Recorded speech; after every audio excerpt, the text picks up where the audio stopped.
abol nau ting lang dam hoi chol le khan sil le chenin agam le nam azem choi se le lamin nen di tenin isem bi choi na lam dil delin silung kito in cho min hingin o ka khan gol ki pa na khong in ammi zalaya kitang din min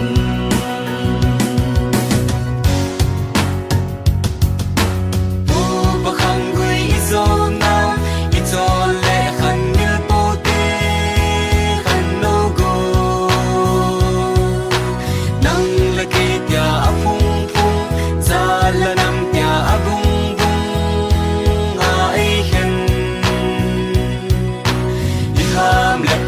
vin nol ponte isil iko na bulma ubasunung zuyute tin kuki bizo sung konte haye hunung kakanggo lung khate kung somudin to na po pasunung zuyute abol nau ting lang dam hoi chol le khan sil le chenin agam le nam azem choi se le lamin nen di tenin isem bi choi na lam dil delin silung kito in cho min hingin o ka khan gol ki pa na khong in ammi zalaya kitang din min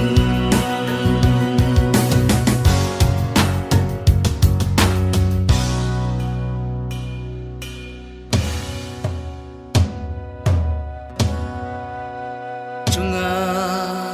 jangol wala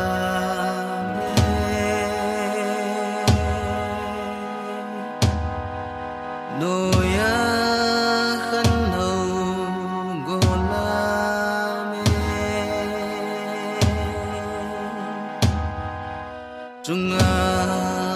jangol walame noya khanno gol cheng in nokna tang kho lame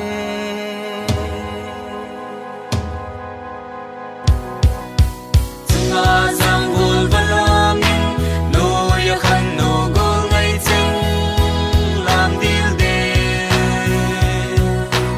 ipu ima long lai ten abol nau gam zalenin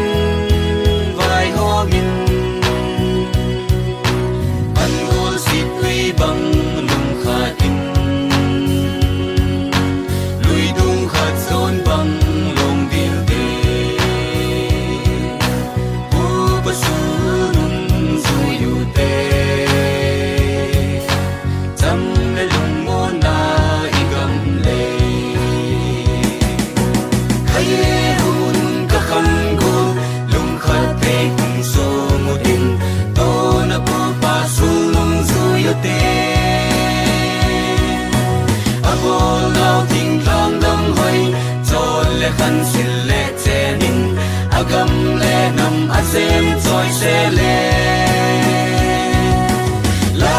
lamin nen di tenin isem bi choi na lam dil delin si